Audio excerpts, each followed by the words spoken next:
hiperativo, hiperneurótico e bastante... Essa noção de individualidade é bem preservada, né?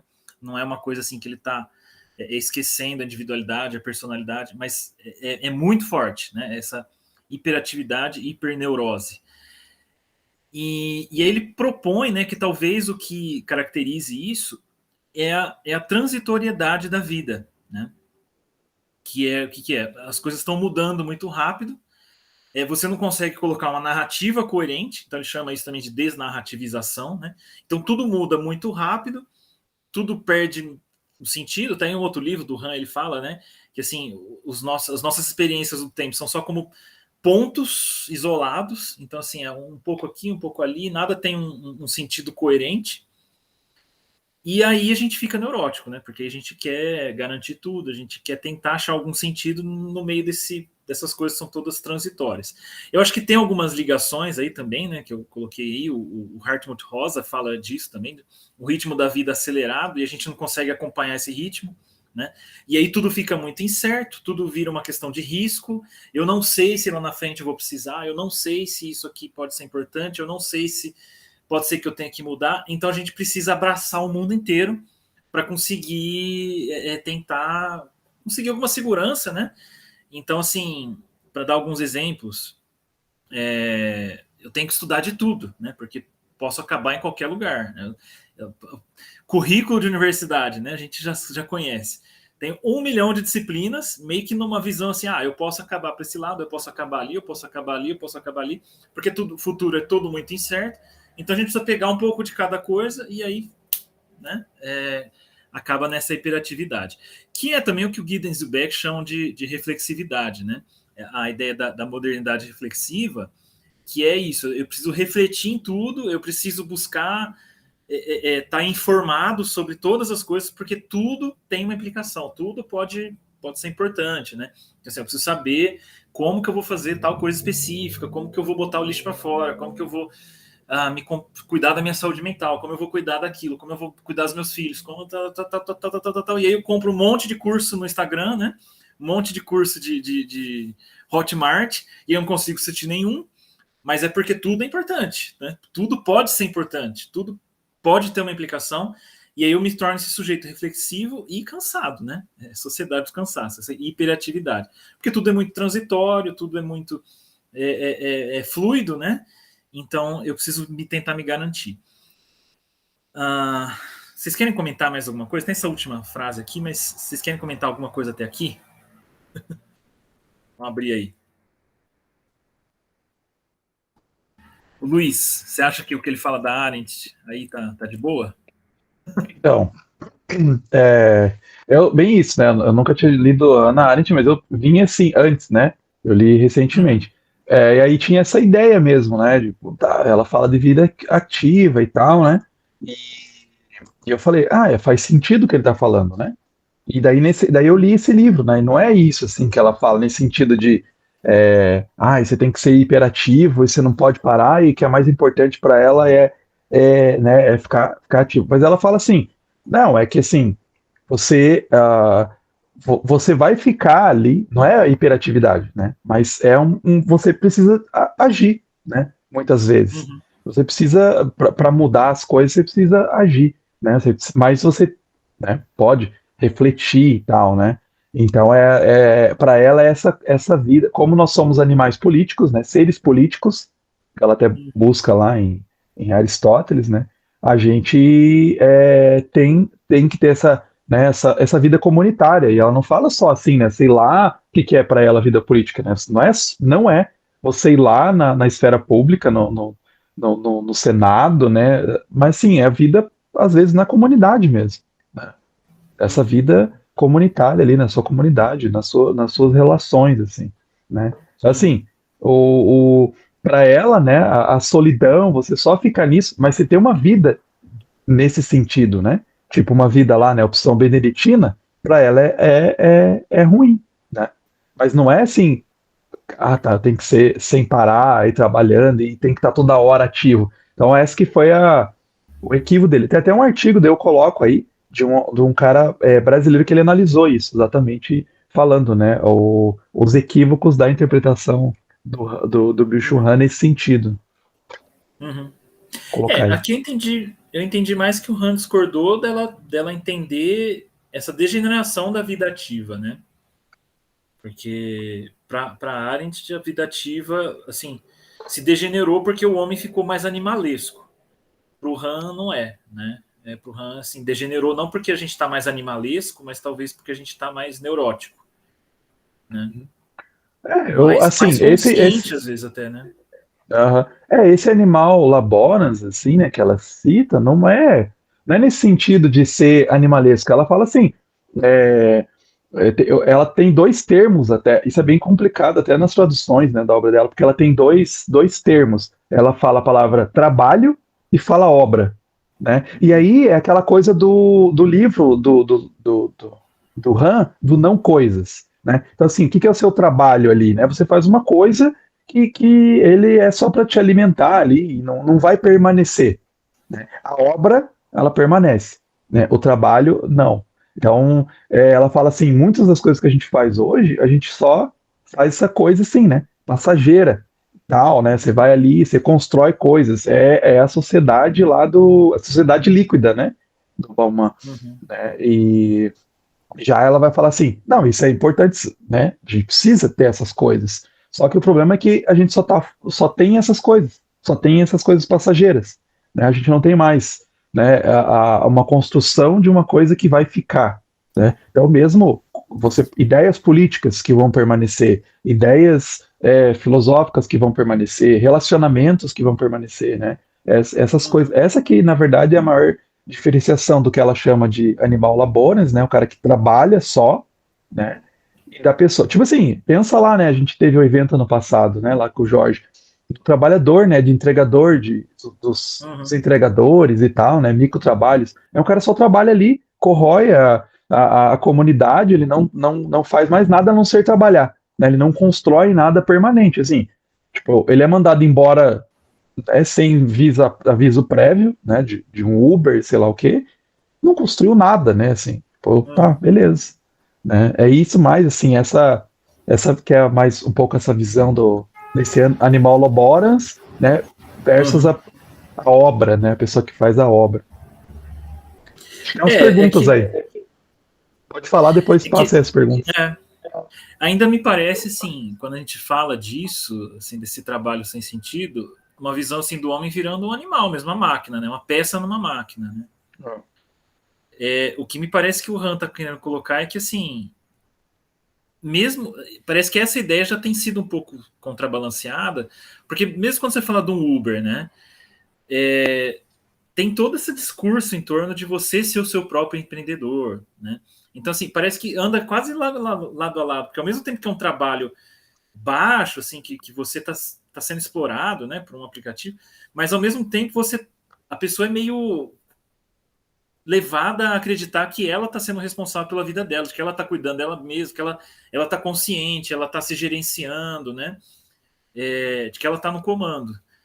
Parece que meio as duas coisas acontecem juntas, não sei. Acho que pode ser, acho que sim. Alguém perguntou alguma coisa? Eu tô evitando aqui porque eu tô dando. Aham, não, tranquilo. Eu acho que dá para abrir primeiro o Jefferson aí, levantou a mão, depois daí Uhum. Amante. Qual que é o primeiro nome aí da Amante? Bom dia, Depois pessoal. Bom, fala. tranquilo? Não, eu só queria. Jefferson aqui de Santa Catarina. Tudo certo? Todo mundo aí, tomara que Deus esteja abençoando todo mundo aí e trazendo o evangelho para cada um. Ô, gente, é que eu sempre estou observando na leitura e às vezes alguns comentários das pessoas que tem um pouco mais de aprofundamento em cada autor que ele cita, Agamben, Arendt.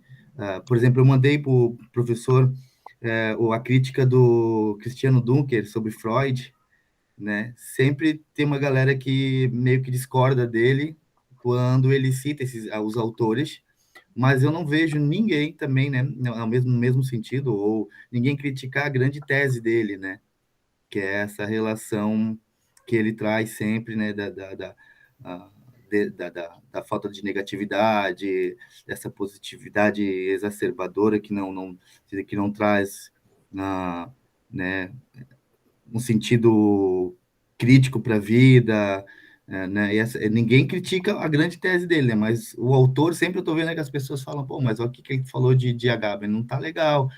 O Dunker mesmo, aquele Christian Dunker do Freud, ele, se vocês verem o vídeo, ele eu acho que ele é freudiano pra caramba, assim, ele critica, mas tem um monte de coisa que ele fala complicado demais, assim, só que tem as críticas, né? Tem as críticas das críticas que eles fazem dos autores, mas sobre a grande tese dele, ninguém, em resumo, é isso, né? Tô sendo prolixo já. Beleza? Não, faz sentido mesmo. Às vezes pegar o detalhe, né? Mas o central tá lá. Eu concordo com o central, né? É aquela coisa, um detalhezinho pode estar meio incerto, né? Meio, sei lá, não muito preciso, mas eu acho que a tese geral vale. Uhum. Nesse sentido que eu acho legal, assim, né? Porque essa questão, por exemplo, né, da Arendt mesmo, né? A Arendt concorda muito, assim, né? Os dois concordam muito, né? Apesar, às vezes, desse deslize, assim, né? Digamos, né? Com essa interpretação, assim. Mas realmente, assim, você vê que ele concorda em várias coisas, né? Na obra dela, ela vai falando isso, né? Tipo, também, por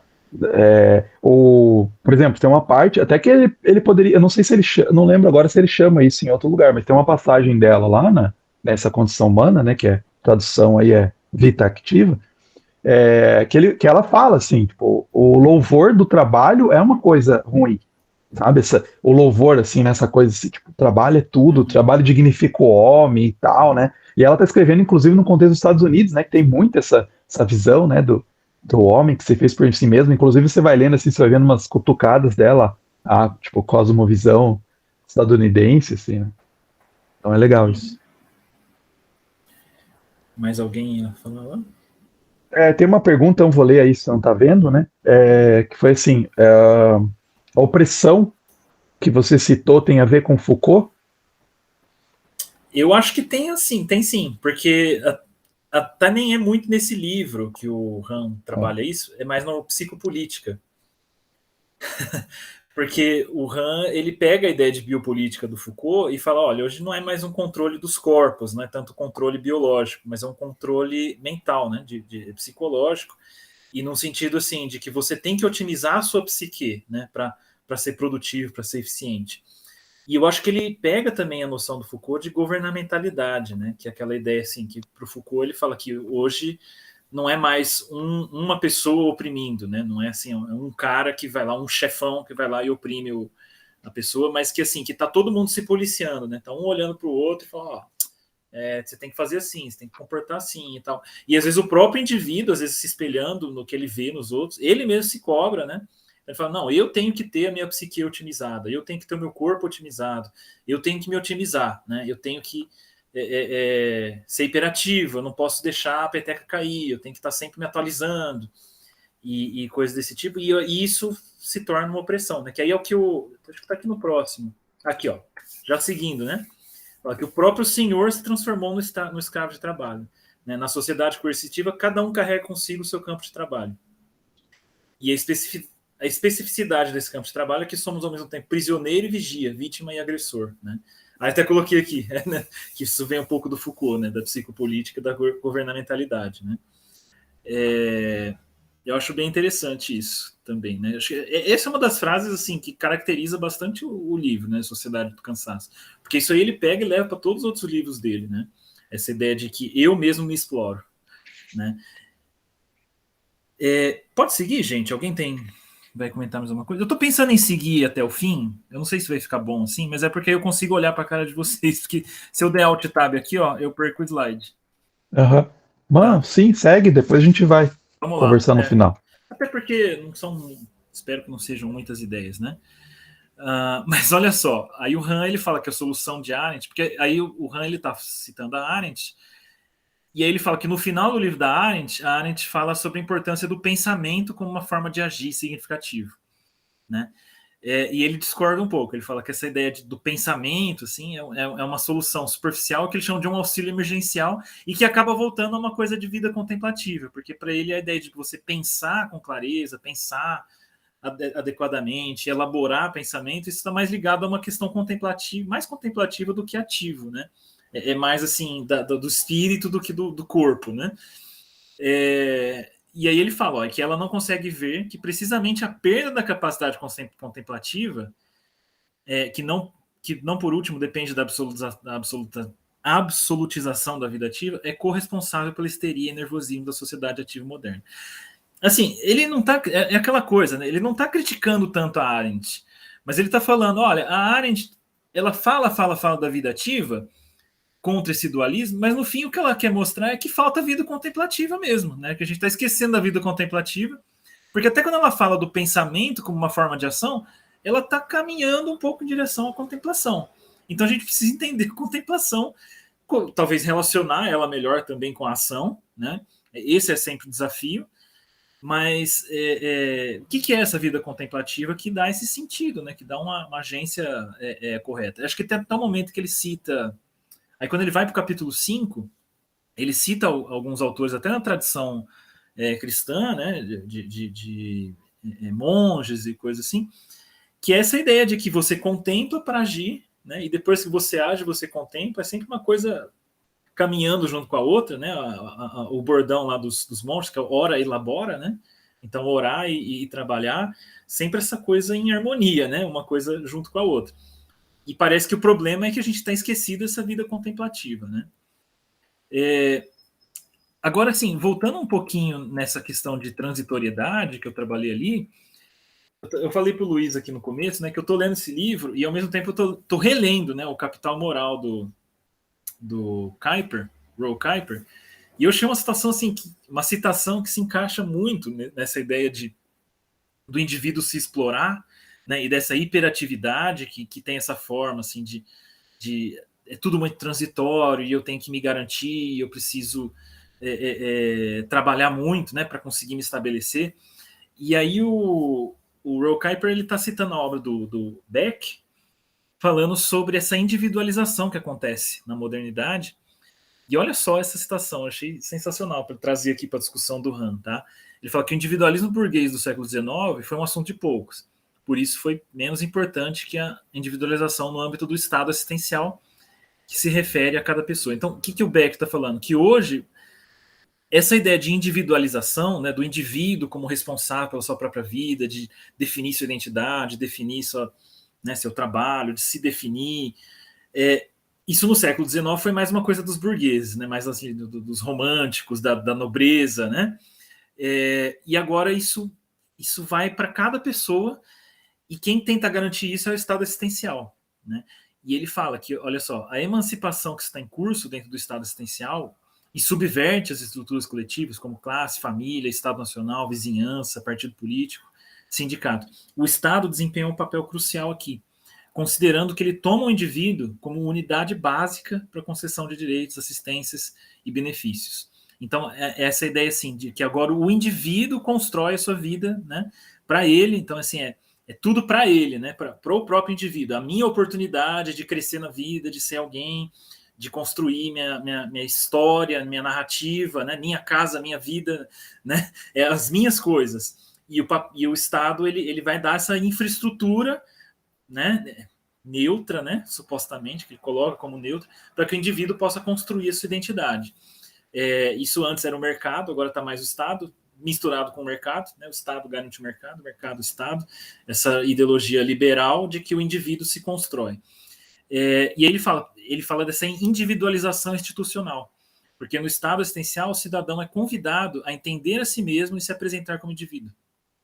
E a individualização em Beck é muito fortemente o resultado de circunstâncias sociais e são impostas às pessoas mediante a dominância de fatores políticos, estruturais e socioeconômicos. O indivíduo é colocado no centro com todas as suas possibilidades e resultados. Então, assim, ProUni, né? Assim, aquela coisa da Enem, abra os seus horizontes, agora eu posso ser o que eu quiser porque eu tenho essa oportunidade, né? Essa infraestrutura governamental que me permite ser quem eu desejar. E a individualização, então, também não é uma escolha livre, mas uma necessidade e até mesmo uma responsabilidade. E cada um deve administrar sua própria vida, numa sociedade em que preciso negociar sobre papéis, responsabilidades, formular regras favoráveis, perceber oportunidades e ameaças, fazer avaliações de risco. Então surge aquela disciplina, né? Projeto de vida, né? Que entrou aí na reforma do ensino médio. Então, essa é a ideia, o projeto de vida. Eu vou projetar a minha vida para que eu seja uma pessoa feliz como um indivíduo autônomo, né? Numa sociedade liberal. E aí eu preciso saber como eu vou fazer isso, então eu preciso da educação, né, e do coaching, principalmente, do coaching, né, que a gente fala que é projeto de vida, disciplina de coaching, para eu fazer essa avaliação de risco, perceber oportunidade, então o indivíduo como um empreendedor, né, o empreendedorismo que todos nós somos, né, todos somos empreendedores, e aí a gente escreve a nossa biografia individual, e aí vai, né, e aí fazem reportagens sobre a gente, sobre como a gente ganhou na vida, subiu na vida, e se tornou uma pessoa importante, né, falando para grandes multidões, com o microfone na mão, e todo mundo olha para a gente e vê como uma pessoa bem-sucedida. E disso resulta que sistemas antigos, aí que é a questão, né, sistemas antigos como família, igreja, comunidade, né, política, eles se apresentam contra as nossas escolhas pessoais. Então são coisas que vão segurar a gente de alcançar todo o nosso potencial individual, né? E não existem mais soluções sistêmicas para as escolhas individuais. E aí o Ron Kuiper ele fala que aí o que é isso? Isso começa desde Hobbes, tá? Esse indivíduo autônomo, isolado, que ele mesmo toma as decisões visando maximizar a sua própria felicidade, mas desaparece essa noção de um homem cuidador e responsivo, né? De um homem que ele olha para o outro com uma atitude que ele chama de atitude preocupada, né? O concernful. Tipo, eu me preocupo com essa pessoa, eu quero cuidar dessa pessoa, essa pessoa está cuidando de mim, essa pessoa responde a mim, eu respondo a outra pessoa, né? E vira essa coisa isolada. Que é o que ele chama de capital moral, né? Perde-se essa ideia de capital moral, que é essa capacidade de estar junto ao próximo e ao mundo de uma forma preocupada. Por que eu estou trazendo isso para cá?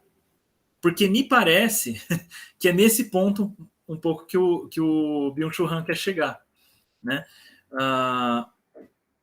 Porque aí a gente se satura de si mesmo, né? Aí o Kuiper ele fala que aí o que acontece? Gera uma cultura de narcisismo. Eu vou passar essa parte mais rápido, tá? Para a gente voltar para o Han logo, mas é porque eu acho que isso aqui enriquece um pouco o que o Han está trabalhando. Mas olha só, essa citação aqui do Christopher Lasch, que a posição do sujeito moderno entregue a si mesmo não é de um indivíduo autônomo que vê o mundo como uma selva vazia, ser moldado do seu próprio jeito, mas de um narcisista que fica continuamente se espelhando em outros para saber se está tudo bem, como ele deve viver. Então, a gente fala assim, não, eu construo a minha vida, né? Mas na verdade eu estou sempre olhando e me comparando, né? Para ver se eu sou realmente uma pessoa de sucesso. Né? Então eu preciso ter uma plateia, né? Eu preciso ter os milhões de seguidores no Instagram para saber se eu realmente sou uma pessoa de sucesso. E aí isso gera cansaço. Né? Isso gera, depois do que ele fala aqui do Gergen, né?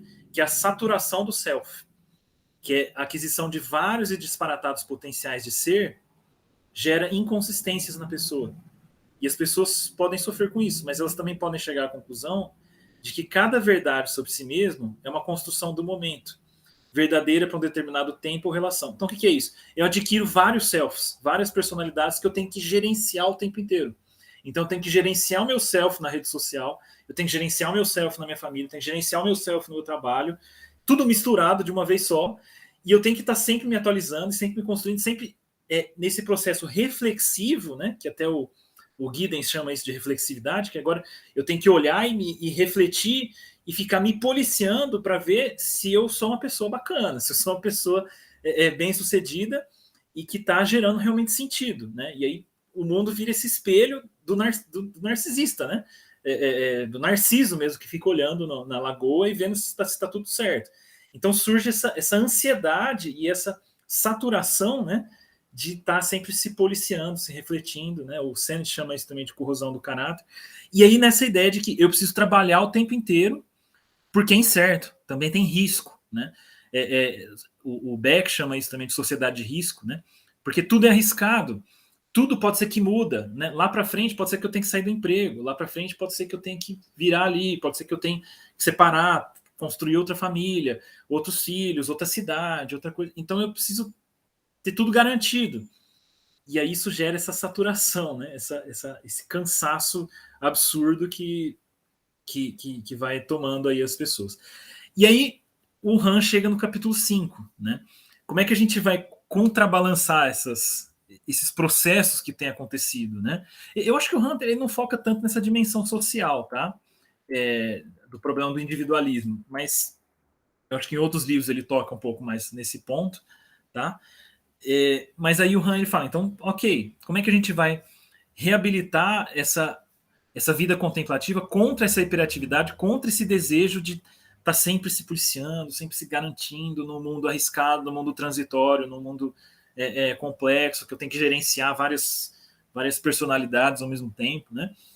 Ele fala que a vida contemplativa precisa de uma pedagogia do ver. Então a gente precisa aprender a ver adequadamente, né? E aí ele fala que essa falta de capacidade de ver, de observar, né? Essa falta de espírito, essa falta de cultura, ela repousa na incapacidade de resistir a um estímulo, né? E é muito interessante como ele trabalha essa ideia, porque ele chama essa hiperatividade, na verdade, de uma hiperpassividade. Porque a agutização hiperativa da atividade faz com que ela se converta numa hiperpassividade, na qual se dá anuência irresistivelmente a todo e qualquer impulso e estímulo, né? Em vez de liberdade, acaba gerando novas coerções. Então, o que é isso? É a incapacidade do cara falar não. Essa positividade extrema. E por que ele não pode falar não? Porque quando eu falo não, eu fecho uma porta. Eu fecho uma porta de possibilidade. E no mundo arriscado, né, que a gente já tem essa consciência aguda de risco, falar não é um problema, né? Por que eu vou magoar o fulano? Por que eu vou deixar o cara magoado comigo ou contrariar? Por que eu vou contrariar o fulano? Por que eu vou falar não para esse curso que está sendo colocado? Isso só vai aumentar a sensação de risco, né, na sociedade de risco que está sendo colocado para mim. Então eu preciso receber tudo, né? Eu preciso assistir todos os vídeos na internet, eu preciso ler todos os livros que me aparecem, eu preciso fazer os cursos, porque senão eu vou estar, né? Não estou agindo de uma forma certa nesse mundo hoje. Essa incapacidade de oferecer resistência ao estímulo que aparece, né, conforme a gente navega na internet, e aí é o que eu falo, pode ser entretenimento, mas pode ser coisas muito boas e coisas muito importantes, tá? Criação de filho, né? Devocional, né? Teologia. Mas o que é isso? O cara ele perde a noção de saber filtrar. Ele fala, olha, isso aqui é legal, isso aqui é importante, mas não, agora não, né? Não é por aí agora. E outro exemplo que eu pensei, né, enquanto eu estava lendo, que é essa ideia do vestibular, né? Eu lembro quando eu estudei pro vestibular, era aquela coisa, tudo que você puder absorver, você absorve, porque depois você vai lá e vomita na prova, né? Porque tudo pode cair, né? Tudo pode ser perguntado, né? Então, quanto que vai ser suficiente? Nunca é suficiente. Aí você pira, aí você frita, né? Porque você nunca sabe quanto é suficiente. Esse senso de insuficiência, né? Eu nunca sei o quanto podem cobrar de mim. Então, eu preciso saber. E é engraçado, assim, eu citei esse exemplo do vestibular, porque tudo na vida a gente é criado, né? A gente formam hábitos na gente. E esse é um discurso que é dado para o jovem desde ali, ó, ensino médio. Desde que ele entra no ensino médio, o discurso é esse, olha, tudo que você puder pegar vai ser bom para você, né? Tudo que você puder absorver, tal, tudo pode ser útil. Vai lá, né? Porque pode ser que você precise, pode ser que isso aí faça todo o diferencial lá na frente. Esse conhecimento assim de trivia, né? Que vira essa prova de vestibular. E a gente acostuma a ter esse hábito. Aí depois a gente vai para a faculdade. Não, tudo que eu puder aprender aqui, fazer curso, né? Como é que fala? Udemy, no Coursera, né? Isso aqui pode ser importante, isso aqui tá aí. Forma o currículo, né? Isso aqui pode ser importante para o seu currículo, isso aqui pode ser importante para o seu Lattes. E é sempre nesse sentido de insegurança e de que eu não posso recusar os estímulos, eu não posso recusar os projetos, eu não posso recusar os convites, né? Porque tudo pode ser importante. E isso é um pouco resultado de desnarrativização, né? Porque você não tem um problema real em vista, você tem uma imaginação de algo que pode ser preciso lá no futuro, né? É o que eu falei aqui, é um jogo de todos contra todos, onde tudo pode ser um diferencial, né? Esse pode ser, né?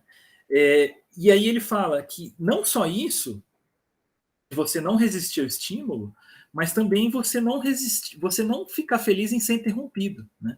Hoje vivemos num mundo muito pobre de interrupções, pobre de entremeios e de tempos intermédios. Então você não pode nem ser interrompido. Você não pode parar por um fim de semana, por um domingo, né, para ir na igreja. Você não pode parar. Você tem que estar sempre constante ali, porque se você para, você fica para trás, né? A metáfora que o Hartmut Rosa ele usa é que é igual você tá subindo uma escada rolante que está descendo, né? Então assim, você tem que subir, mas se você para, você vai para trás. Você começa a escorregar para trás, né? E ele fala que isso, gente, aí que entra a degeneração no Animal Laborans, né? Porque é a estupidez mecânica. A máquina, ela não consegue interromper, ela só interrompe quando você vai lá e desliga, mas ela não sabe parar ela mesma, né? E ele fala que apesar do desempenho computacional, o computador é burro, porque falta para ele a capacidade de hesitar, né? É até interessante, porque tem o Yuki Hui, um outro autor, um filósofo aí da tecnologia, que ele tem um livro sobre filosofia da cibernética que ele fala que quanto mais a gente depende desse modelo cibernético, tanto para entender o mundo, como para desenvolver nossa atividade, como para desenvolver tecnologia, a gente tem esse problema de não conseguir parar, né? É o halting problem. O modelo de Turing, ele tem esse problema, né? De você não saber quando a coisa para. Quando que é suficiente? Quando que isso aqui vai parar, né? É uma limitação do modelo de Turing, né, que o pessoal discute lá na teoria da computação, mas que acaba caindo também na nossa vida do dia a dia, né? Porque não termina enquanto não termina e, assim, quando que isso aqui vai ser interrompido? Quando que eu vou deixar isso aqui de lado, né? Desligar o computador, ir para casa e mudar, né, de assunto, mas não, fica lá na nossa cabeça, né, martelando. E eu tenho alguns estudos sobre isso, esse é um assunto que me interessa bastante, tá, gente? Até tenho tentado escrever, ler, publicar sobre essa ideia de interrupção, né, dentro de uma atividade sem interrupção, assim, obsessiva, né? O comportamento obsessivo, principalmente no cientista da computação, tá? O cara não dormir, o cara fica lá naquele jogo de programação, né? Então tem que achar o bug, tem que programar, e eu não consigo parar, né? E como mexendo, não consigo parar para comer, não consigo parar para dormir. E talvez até a interface da tela, tá? A interface computacional, assim, é tudo muito, é uma interação sem fricção, né? É muito assim, eu clico, eu consigo, eu vou lá e tal, é muito rápido. Me deixa vidrado, assim, parece, né? A impressão que me dá, me deixa uma coisa muito vidrada e nada pode me interromper. Pode estar caindo o mundo ao meu redor, né? A metáfora lá de Arquimedes, né? Os romanos estão invadindo, os bárbaros estão invadindo Roma e o Arquimedes está lá no círculo dele, não mexe no meu círculo, né? Tá lá bitolado lá no trabalho dele, né? Parece que existe algo na própria interface, na própria forma como a gente se habituou a trabalhar, que não permite essa interrupção. E contemplação é você ter essa habilidade de ser interrompido, de interromper o seu trabalho, né? De falar assim, ó, vim até aqui, ok, agora eu vou, né? Tem um outro livro do Byung-Chul Han, só tinha a citação em inglês aqui, depois eu tivesse mais tempo pegava em português, mas o Desaparecimento dos Rituais, que ele fala, ó, que o trabalho, que é a esfera do profano, separa e isola as pessoas. E o festival une e junta elas, né? E o caráter cíclico do festival, eles faz as pessoas regularmente sentir a necessidade de se unir. E a coletividade é a sua essência. E o ciclo do festival corresponde à troca constante entre trabalho e descanso, de dispersão e reunião, né? Então, assim, parece que até essa individualização que a gente observa e essa falta de senso comunitário, ela vem dessa ideia, dessa hiperatividade, né? desse trabalho constante, sem interrupção, porque para se reunir, para celebrar juntos, a gente precisa interromper, a gente precisa parar, né? Parar de focar na resolução do problema técnico ali, de ficar bitolado nesse problema técnico, e olhar para o lado e falar, ó, beleza, vamos fazer um churrasco aí, né? Vamos encontrar, vamos jogar um jogo, vamos conversar, bater papo, que é uma coisa que a gente até discutiu na última reunião, né? Uma coisa cada vez mais difícil isso, porque fazer esse tipo de coisa com as pessoas é quase como se você tivesse que marcar um horário na agenda e todo mundo está com a agenda cheia e nunca pode, e já é trabalhoso só para você conseguir combinar com o pessoal de se encontrar e para não fazer nada, né? Então, assim, acaba sendo cansativo até para isso, porque as pessoas não têm essa disponibilidade, né? Essa hospitalidade, essa disponibilidade, do descanso, que é de interromper o que elas estão fazendo para se reunir, né? Aí ele fala, com tudo isso, ó, a gente desaprendeu a ira, né? Porque para a ira você precisa interromper. A ira tem uma temporalidade bem específica, né? Que não coaduna com a aceleração geral, com a hiperatividade, porque a hiperatividade não admite folga temporal. Então a ira você precisa ter tempo para se irar, para ficar irado, né? Depois a gente pode discutir direito o que é exatamente essa ira que ele está tratando, mas ele contrasta isso com a irritação, tá? Porque a irritação, sim, é você ficar irritado porque tem alguma coisa te interrompendo, né? Ó, isso aqui também atrapalha, nossa, que saco, né? Nossa, né? Minha avó morreu, nossa, que saco, eu tinha tanta coisa para fazer agora, eu vou ter que ir lá no velório da minha avó, né? É uma irritação, né? E a gente desaprendeu também a angústia, desaprendeu o luto, né? A gente só conhece a irritação da interrupção, né? Do nosso comportamento aí maquínico, né? De não conhecer essa interrupção. E ele fala, é uma autorrelação autista, tá?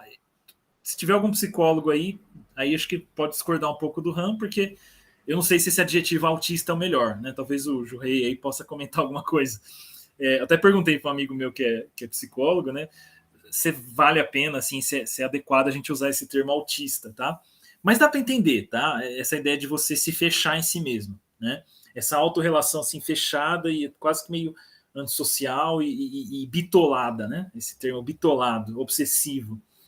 Então ele fala que o idiota savant, ele gera aqueles desempenhos que só seria capaz de realizar se fosse uma máquina, né? E no empuxo daquela positivação geral do mundo, tanto o homem como a sociedade se transforma numa máquina de desempenho autista, né? E é muito interessante isso, tá? E isso me interessa bastante, tá? Porque quando a gente estuda a psicologia e a sociologia do trabalho técnico, da pessoa nas profissões técnicas e científicas, matemático, por exemplo, né? Você tem essa imagem do matemático quase autista, né? O pessoal às vezes até associa essa genialidade matemática a uma personalidade meio excêntrica, de que é o cara assim que ele não consegue se relacionar bem, ele fica lá nos números e aquela coisa mecânica, e tem a síndrome de Asperger, né? Que o pessoal fala também que acontece bastante com os matemáticos e engenheiros e coisas assim, e que eu acho que isso precisa de um estudo mais aprofundado, sabe? Porque muitas vezes isso é colocado como uma virtude, sabe? Isso aí ajuda o cara a ter o resultado que ele precisa, né? Foi genial e tal, o cara é genial, por isso que ele não se relaciona muito bem, mas eu acho que pode ser perigoso, tá? Deixa eu só coloquei aqui no final, ó, porque o que acontece? O cara fica tão focado no trabalho dele, ó, teve aí um foguete que foi lançado em Londres em 1944, essa é uma história famosa, tá?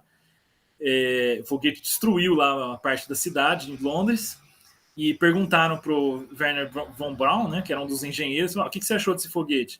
Funcionou perfeitamente, né? Seguiu a trajetória lá certinha, matematicamente preciso, né?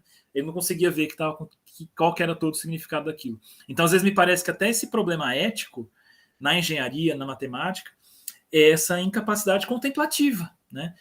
O cara vira uma máquina de desempenho, né? De conseguir o resultado. A programação, às vezes, me parece assim, né? Quando acho que foi numa última reunião que eu falei no grupo também, né? Que eu conheço gente, assim, que faz um trabalho excelente para burlar a CAPTCHA de internet, né? O cara é uma máquina de desempenho, né? O cara, assim, faz perfeitamente o trabalho, mas ele não consegue prestar atenção no que ele está fazendo, né? Então, também é um resultado de hiperatividade, né? E de falta da vida contemplativa. E aí ele fala, o que a gente precisa? Dessa potência negativa, né? O que é isso? É a potência de não fazer, né? Eu ser capaz de não fazer, ser capaz de não, né? Eu não sou capaz. E aí que é interessante, ele vai trabalhando esses conceitos, né? Que a hiperatividade é paradoxalmente uma forma extremamente passiva de fazer, né? Quando eu sou hiperativo, eu acho que eu estou sendo hiperativo, mas eu estou sendo extremamente passivo no meu fazer, porque eu simplesmente tenho que fazer o que está sendo colocado ali. Eu só respondo passivamente ao que me é colocado, né? E é uma absolutização unilateral da potência positiva, né? Aí isso é aquilo que eu falei, né? Passar horas para solucionar um bug em código e para resolver um problema técnico, né? A gente pode discutir isso mais para frente, né? Será que isso é perseverança? Será que isso é virtuoso, né? Você ser uma pessoa perseverante para resolver um problema técnico? ou será que já entra numa questão de vício e de essa passividade extrema que não consegue contemplar as coisas? Eu vou parar por aqui e a gente comenta mais aqui. A gente tem meia hora para bater papo. Acho que eu falei muito. Nossa.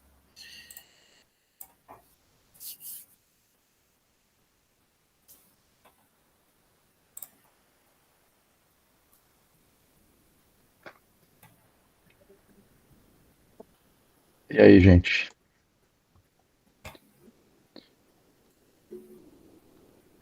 Então vou começar só a comentar mesmo, né?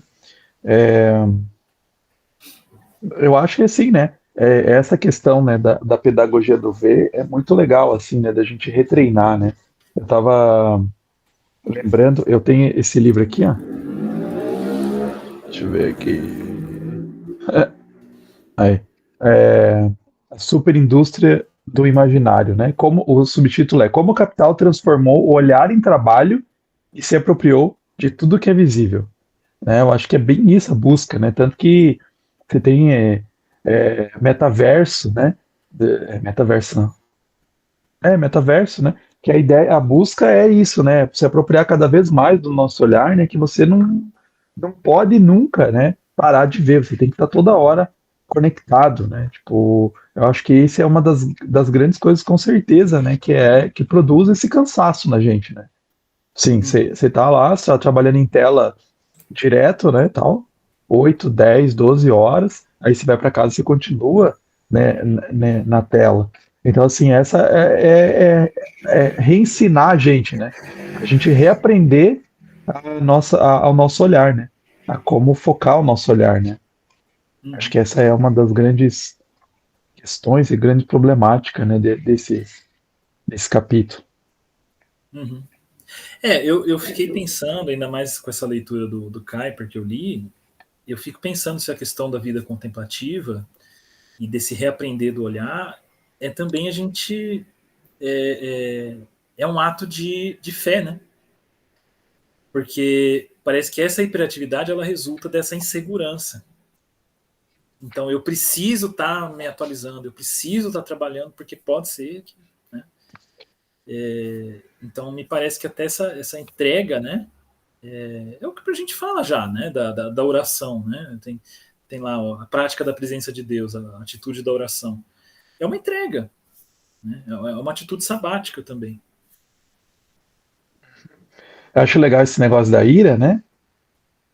Que é o irai-vos e não pequeis, né?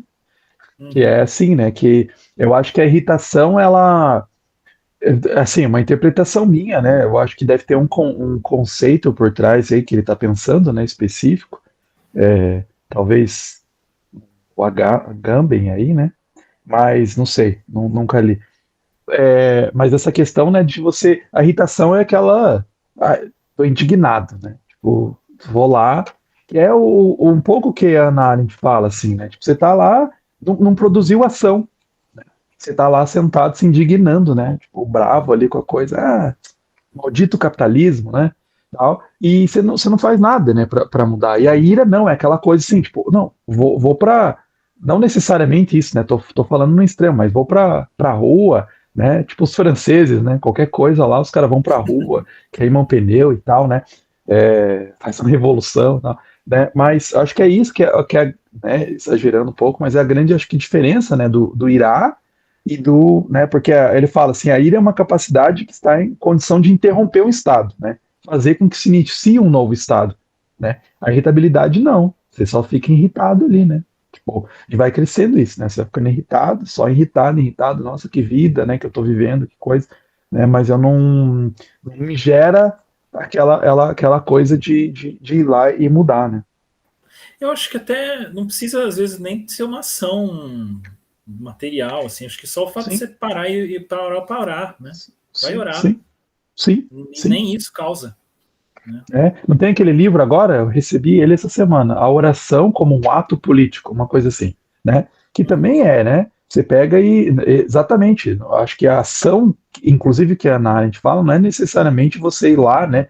Fazer uma coisa, como você colocou, né? Material. Às vezes é ali, não, peraí, por exemplo, eu vou mudar a forma como eu estou usando, né? Acho que ele até fala isso, né? a não ação, né, digamos nesse sentido, né, não vou mais deixar que o meu olhar se perca tanto nas redes sociais. É uma ação, né? Uhum.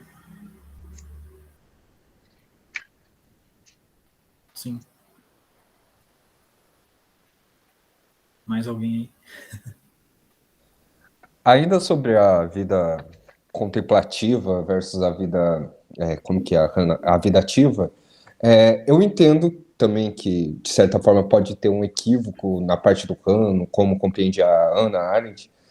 Contudo, eu enxergo que muita gente tem esse mesmo equívoco, sabe? Eu já vi muita gente, principalmente acadêmica mesmo, em conversas informais, óbvio, conversa de bar e tal, que eles pegam e falam de um jeito que tem que ser ativo, sabe? Nesse jeito que o Kant fala, que não, somos um ser político, temos que buscar solução, temos que propor soluções, temos que ser ativo. Você não pode ficar só pensando, tem que botar uma solução. Mesmo que for uma solução porcaria, bota aqui. E mesmo que o Kant está criticando um espantalho da Arendt, me parece que muita gente comprou esse espantalho e usa como interpretação verdadeira, sabe? Muitos talvez não leiam a Arendt também, talvez, mas usam. Uhum. Talvez ele tá criticando talvez essa visão, talvez, realmente, né? Você tem que agir, tem que agir, tem que agir, né? Você não tem como simplesmente ir para esse momento, né, de reflexão, né? Porque como o Fernando aí mencionou, né, essa passagem aí do desaparecimento dos rituais, né? É exatamente, né? Tipo, a festa, né? Não é uma coisa assim. Tipo, até é legal que nesse livro Desaparecimento dos Rituais ele coloca uma diferença, né, entre festa e evento, né? Porque o evento é uma coisa, né? Uma coisa simples, tipo singular ali, né? Acontece. E ele fala que isso não movimenta, né? Não produz realmente uma mudança. É tipo um evento lá, às vezes, né? Que tem, a gente participa de eventos, sei lá, na igreja, em qualquer lugar, né? Que você vai lá, mas ele fala, não produz comunidade, né, não produz uma mudança realmente. A festa já não, né? Aquela coisa que une e tal, né? E eu acho e é uma coisa que faz a pausa, né? Ele também coloca do período sabático, né? Do dia sabático e tal, que, que, que parece que é uma não ação, mas não, né? Tipo, é uma coisa assim que você tá. Não, eu vou dar uma parada nessa loucura aqui que é a vida, né, nesse mundo, e vou dar uma acalmada, né? Vou mudar, vou tirar meu olhar dessas coisas, né? Dessa, dessa positividade aqui excessiva, né? Vou acalmar. Então é uma escolha, né? Eu lembro do Jacques Ellul, né? A ética do não poder, né? Ele fala que é a melhor. Eu costumo pensar assim, sabe? Que a melhor solução que a igreja cristã pode oferecer para o mundo moderno é a não solução, né? É o descanso, né?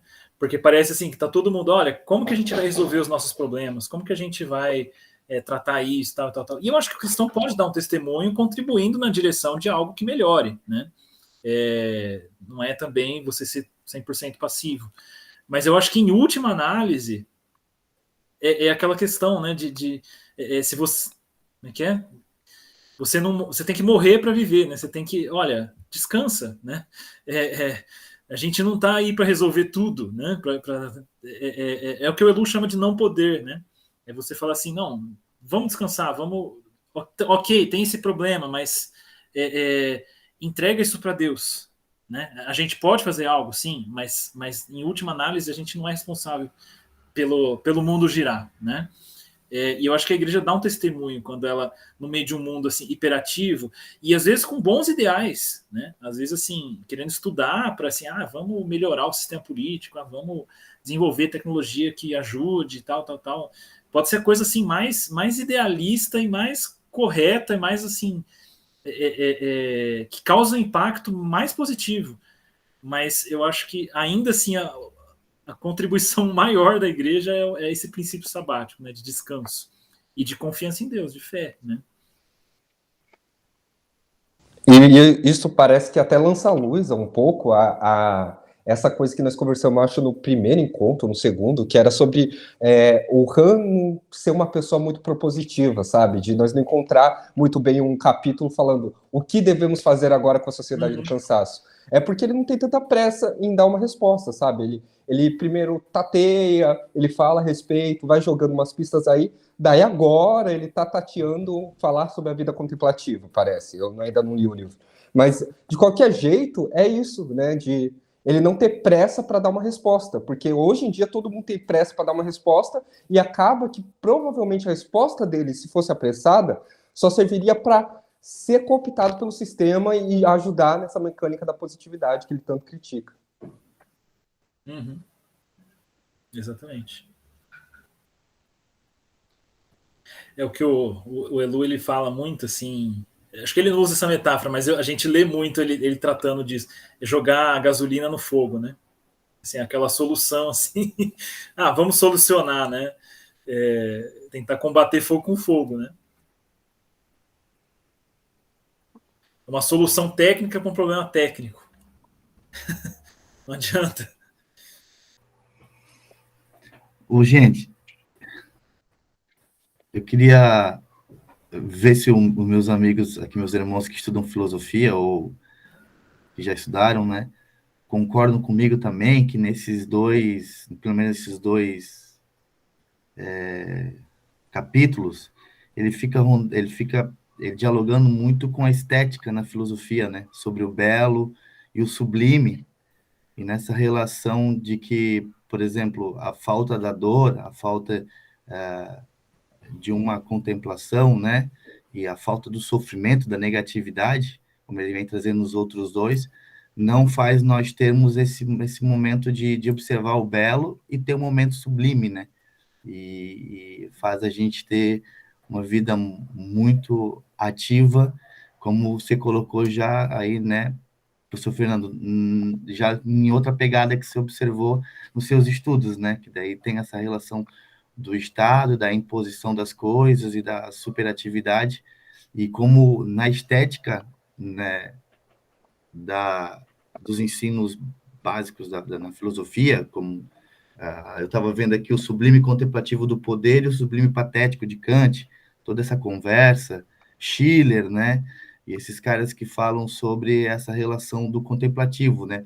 E eu até peguei aqui um Ricardo Barbosa, que não é o pastor, né? Ricardo Barbosa é um outro senhor aqui que escreveu, ele falou assim: a dor participante prevalece sobre toda a fruição estética.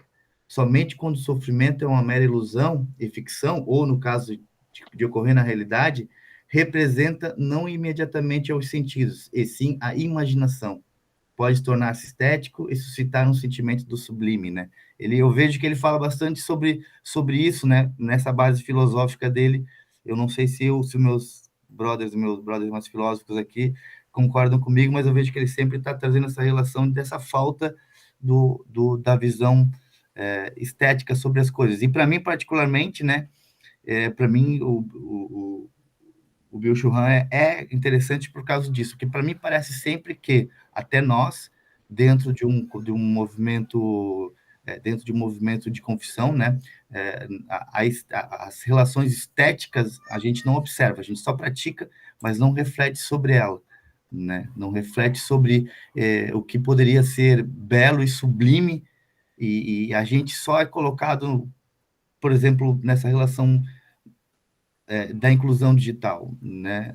Nós somos incluídos digitalmente, temos uma vida virtual ativa, sem nos ensinar a base, né? Ou nos darmos a informação de que a gente pode ter um conhecimento, ter uma de absorver o conhecimento real dessa vida virtual e né? E não só simplesmente estar ali, consumir, clicar. É uma coisa que sempre eu fico... Eles nos vendem sem nos explicar, entende? Aqui na galera da América do Sul, aqui, ou quem não tem verdadeiramente a posse da tecnologia, né? Eu acho que o que resta para nós é só algo que, na verdade, não é a tecnologia poderosa, né? Eles nos vendem uma técnica, uma tecnologia que nós temos que replicá-la. de nós aqui da América do Sul, a gente quase não tem nada original, né? Sempre nós absorvemos da China, dos Estados Unidos, e também essa cultura vai nos trazendo essa falta de percepção de olhar para a vida, e claro que o cristianismo responde isso, né? Os seguidores de Cristo, eles respondem isso, mas é claro que na academia eu tenho que conversar isso diferente daí, né? Eu não consigo falar direto de devoção como a gente pode aqui, né? É só isso. Valeu. Vou dar, não sei, antes de falar qualquer coisa, vamos ver se tem um filósofo aqui. Já está aí no mestrado, no doutorado, eu estou ainda na graduação. Uhum. Tá, é que assim, eu não tive muito contato com teorias sobre estética, né, na arte, mas uma coisa que eu lembro bastante é que o Hartmut Rosa, ele trabalha essa sociologia do relacionamento com o mundo, né? Então essa ideia da relação com o mundo, de uma relação rica e uma relação pobre, e ele chama a relação rica de uma relação de ressonância. Que é a ressonância? É você ter contato com algo que te chama, que te retira de você mesmo, essa extroversão, né, e ele associa isso à experiência estética, tá? A experiência do sublime, a experiência do belo, né? Assim, o que eu li foi do Burke, diferenciando o sublime e o belo, né? Mas acho que em ambos os casos, essa experiência estética, ela é se sentir algo te chamando do lado de fora, né? Te deslocando e te mostrando algo que eu acho que reflete a nosso anseio humano básico, que é estar em relacionamento com Deus, que é fruir da presença de Deus, né? A ideia lá da visão beatífica, que é participar da vida divina, né? E a obra de arte, né, a beleza, ela é esse chamado. A gente se sente assim, né? O C.S. Lewis, ele fala essa vontade de mergulhar em algo, né? Você vê uma cena bonita, você quer se banhar daquilo, né? E nesse sentido, o autocentramento, né? Ele remove essa capacidade da gente ser chamado por algo do lado de fora. E aí o Rosa chama isso de uma relação de alienação, né? Que até ele entende que talvez, ele fala, talvez seja o que Marx queria trabalhar lá desde o começo, mas em Marx tomou um contorno muito econômico, muito social, político, né? Mas que depois toda a escola de Frankfurt tenta trabalhar essa ideia de alienação. Daí você vai para Walter Benjamin, para outros caras, que eles estão tentando trabalhar essa ideia de alienação do mundo como um todo, né? De você ficar fechado para essa experiência de algo te chamado lá de fora, né? E eu acho que a vida contemplativa tem a ver com isso, né? Com você estar aberto, e aí que o Rosa é interessante, porque você não vai garantir essa experiência. Você não fala assim, eu vou agora ter a experiência estética de ter essa, né, essa sensação boa, assim, né, de algo me chama, algo, esse senso de sentido, né, essa alegria inconsolável, como coloca o C.S. Lewis. Você não pode garantir isso, mas você tem como se colocar aberto a essa experiência com certas práticas, a prática da oração, a prática do louvor, a prática da gratidão, né? As disciplinas espirituais cristãs te abrem para essa experiência estética, né? Para esse contato com a beleza da criação que revela o Criador, e essas práticas estão aí para isso, né? Só que a gente tem negligenciado elas, e a hiperatividade, obviamente, fecha a gente num diálogo interno, que aí é o que o Hartmut Rosa fala, né? Que o homem moderno, ele perdeu a capacidade de ser chamado, né?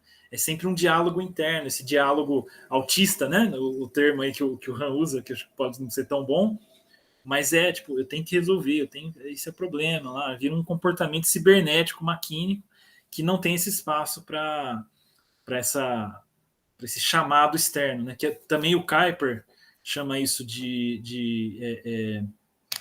fala do ato de se preocupar, né? De algo chamar a minha atenção, concern, né? De eu olhar para aquilo e de repente isso centrar a minha atenção de uma forma boa, né? De uma forma interessante. Mais ou menos. Na aceleração, no livro Aceleração, ele vai falando sobre isso, o Rosa? O Rosa é no livro Ressonância. Tá. Valeu.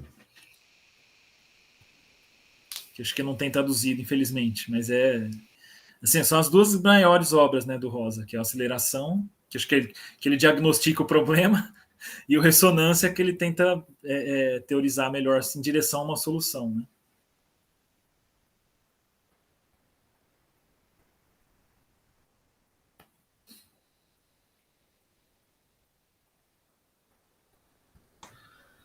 Alguém perguntou ali. Ah, pode falar, Thiago. Depois eu falo a pergunta. Então, aproveitando, né, puxar a sardinha para a filosofia, né? Porque o que está falando é Platão, praticamente, né? O que Rosa está falando, Platão já falava sobre isso, né? Essa teoria estética, né? E ele colocava, né? A beleza é uma forma, né? O belo é uma forma de nós atingirmos aquilo, a divindade, né? Então, aquilo que é belo é aquilo que nos atrai para a divindade, né? Então, o belo tem algo de divino, né? E por isso que nós somos atraídos a isso.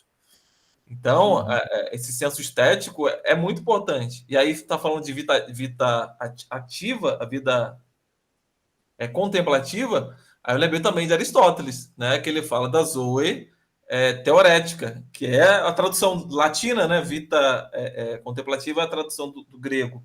E é exatamente isso, é o fim da vida. O fim da vida é isso, né? É nos tornarmos essa vida contemplativa, essa vida teorética, né? Que nós simplesmente contemplaremos, né?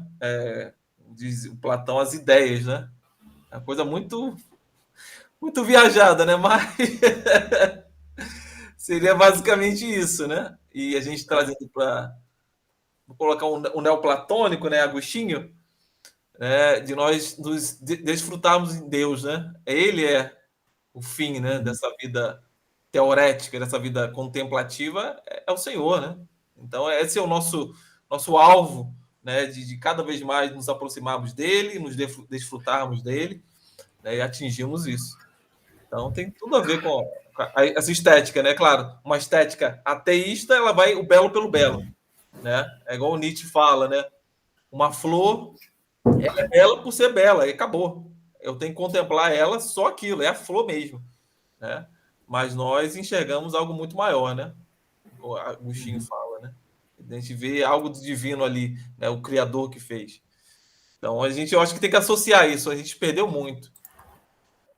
E aí, terminando, Nietzsche fala, não lembro qual livro que ele diz, mas ele fala que foi Martinho Lutero que retornou a sensualidade, né? Dos sentidos. Foi Martinho Lutero que restabeleceu os sentidos novamente que haviam sido jogados fora pelo catolicismo.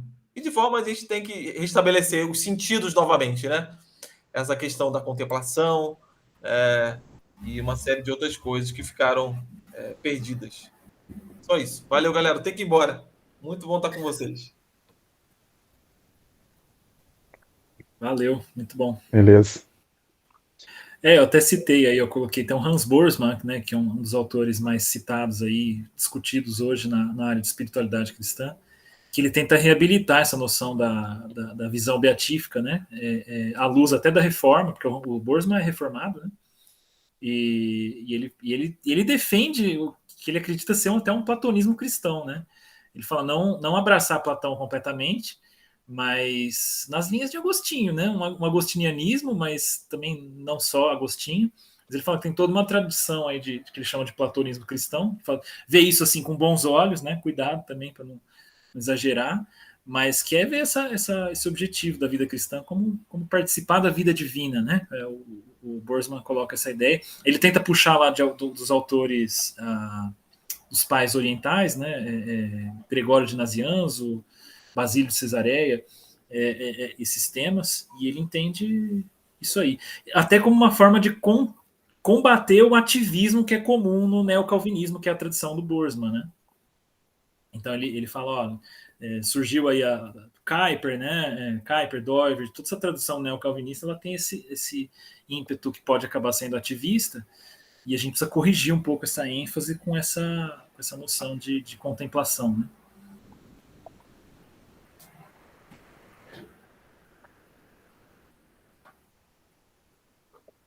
E o Amante ali perguntou, né? A igreja deve optar pela não ação política, pois essa ação seria uma forma de domínio. Eu não sei, né? Tem gente que fala que sim, né? Lá como que é o carinha lá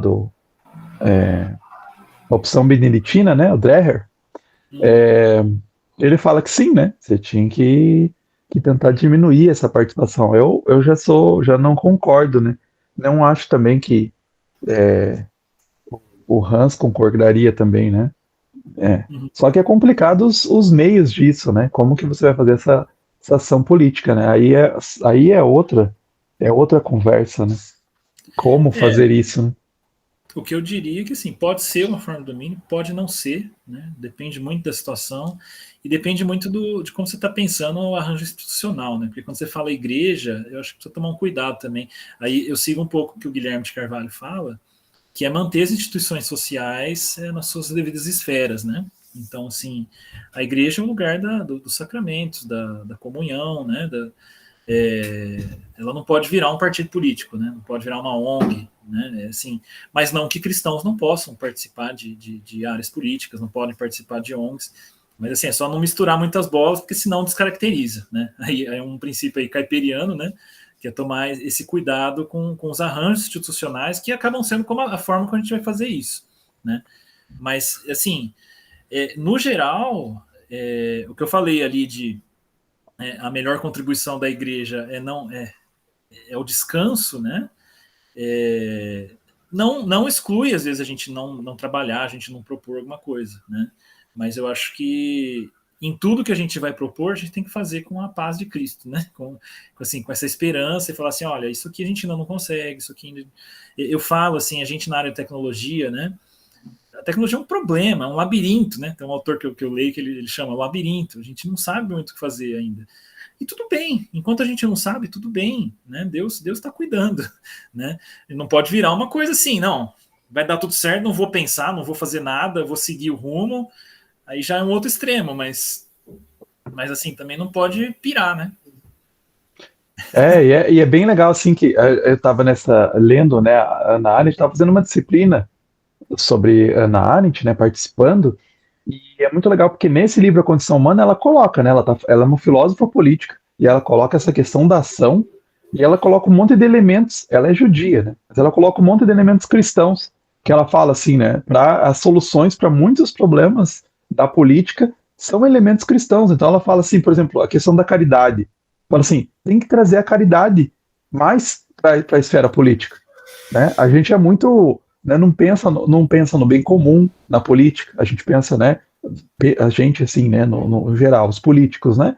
Você pensa no seu umbigo, né, nas suas questões ali, no seu grupo, né? Você não pensa, não, peraí, né? Vamos fazer uma política pública, né? Vamos procurar o bem comum e tal. Não, né? Você pensa assim, então a caridade, ela está totalmente ausente da política, né? Você não está nem aí, né? Você escreve, você pensa uma lei pensando, né, em específico no seu grupo ali, né? Então acho que é legal isso até, né? De pensar alguns elementos, né? Outros autores vão falar, né? Da gentileza, né? Do trabalhar junto, né? A questão disso, assim, que são ações políticas, né? Às vezes a gente pensa bem isso, né? Definir essa questão, né? O que a gente entende por igreja, o que a gente entende por ação política, né? Que a gente pensa que ação política é me candidatar a um cargo, aí um discurso, né? Tipo, me tornar um líder da nação, né? Para trazer, né? Uma visão cristã, e não é, isso é muito reducionista do que é política, né? Que é inclusive bem diferente do que o próprio Bill Churran pensa, que a Hannah Arendt pensa. Uhum. Tem o Oliver O'Donovan, né? Ele cita muito a ideia do amor cristão, né? Como uma base assim da ética cristã. E assim é muito interessante, né? Porque a gente fala do amor parece uma coisa clichê, mas eu gosto da definição do O'Donovan, que ele fala que o amor cristão é o que nos orienta ao novo céu, à nova terra, né? É um amor orientado para o reino de Deus. E aí a fé e a esperança, né, como as virtudes aliadas, que elas impulsionam esse amor para frente, né? Mas aí que você vai lá em Paulo fala que o maior deles ainda é o amor, né? Porque a fé e a esperança, quando o reino vier, né? Acho que a fé e a esperança continuam de uma certa forma, mas muda um pouco o caráter, né? No momento que Jesus volta, a fé e a esperança não é igual a que a gente tem hoje, mas o amor sempre vai continuar. E esse amor que o Kuyper coloca como essa preocupação, né? Como essa existência preocupada com o próximo, de você estar, essa orientação para fora, de você estar olhando e falar, olha, ele precisa disso, ele precisa daquilo, e eu acho muito interessante, porque me parece que esse amor orientado para o reino, qualificado pelas virtudes da fé e da esperança, ele não cai num ativismo, né? Ele é um amor que descansa também, né? Eu acho interessante a gente tentar trabalhar essa ideia, né? De que não é assim, eu me matar para tentar resolver os problemas das pessoas, né? Eu acho que esse seria um distintivo do amor cristão. Sim, sim. Boa, professor. Eu acho que vocês chegaram bem no ponto, né? Acho que de uma boa resposta para a pergunta, né? Que essa identidade do amor no cristão ou de um seguidor de Cristo nos espaços onde eu estou.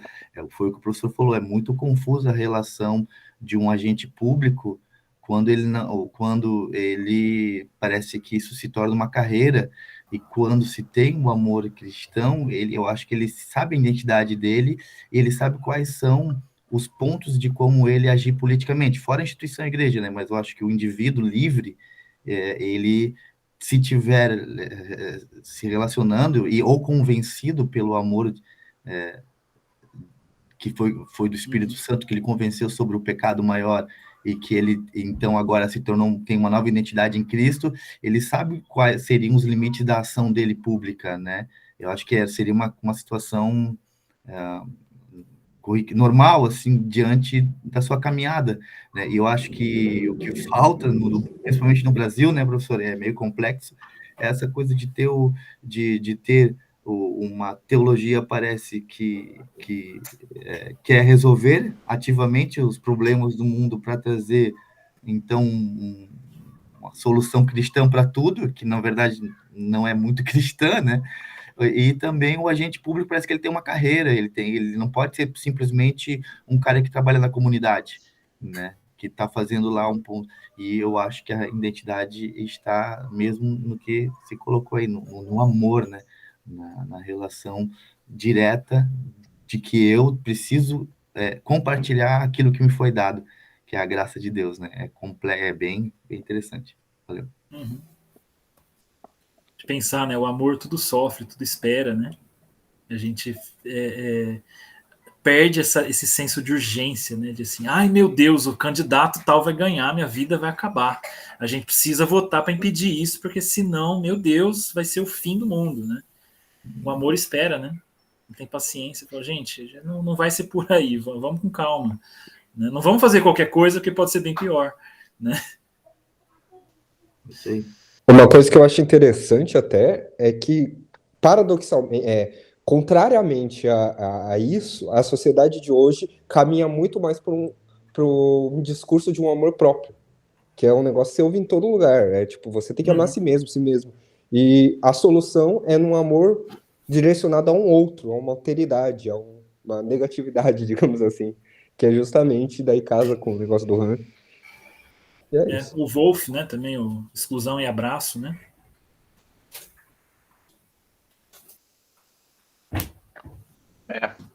Bom, gente, acho que a gente já chegou aqui nas 11 horas e realmente dava para a gente falar muito mais dessa questão aí que foi colocado, né, também na meio urbano, né, como uma questão foi bem legal essa questão, né, como contemplação, com certeza. O Han, ele fala em outros lugares, tá, sobre isso, inclusive, né, ele fala sobre que as cidades modernas, elas não são cidades humanamente sábias, né? Porque não é voltado para os seres humanos, mas é voltado para as máquinas, né? A questão da inteligência de cidades inteligentes e tal, né? Então acho que é bem interessante essa questão também, né? E realmente, né? A contemplação, ela, pro Han, não é só questão de obra de arte, né? Mas também questões de natureza, questões da cidade, sim. Sim, Amante, não estamos ouvindo seu áudio, tá? Também tá sem som aí. Tá fechado o áudio. Tá sem som. Tem som. Não, depois a gente continua lá no grupo também, né? Sem problema. Tranquilo. Eu não sei se você tá lá no grupo de tecnologia, né? O Amante, acho que ele tá no grupo de Curitiba, né? Da BC2 de Curitiba. Qualquer coisa, manda lá para mim, me pergunta lá, e eu te envio o convite para você entrar lá. Isso. E a gente continua essas discussões lá, bem legal essa questão aí de cidades, contemplação, e também a gente continua lá, e a gente vai continuar ainda, né? A gente vai ter mais também, além, né, de poder continuar a discussão lá no grupo do WhatsApp da BC2 Tech, a gente ainda vai ter mais encontros ainda, né, pela frente, e a gente continua. Beleza? Show. Legal, gente, muito bom, sempre muito bom, né? Caramba, né? Você pensa assim, em 2 capítulos curtinhos, né? E então a gente nem vai ter assunto para conversar. E aí a gente vai, né? E tem muita coisa ainda, né? O Han tem essa habilidade, né? De comprimir os temas, né? E aí a gente fica aí com muitos insights. Mas muito bom. Obrigado aí, Fernando, por trazer hoje discussão, conduzir tudo aí. Obrigado aí. Então a gente fica por aqui, gente. Beleza? Depois eu subo também a gravação. Eu comecei a gravar, o Fernando já estava começando ali a falar, tinha esquecido, né? Mas peguei o comecinho ali, depois eu subo a gravação. Falou então, gente. Bom sábado aí. Cuidem. Vocês também. Falou.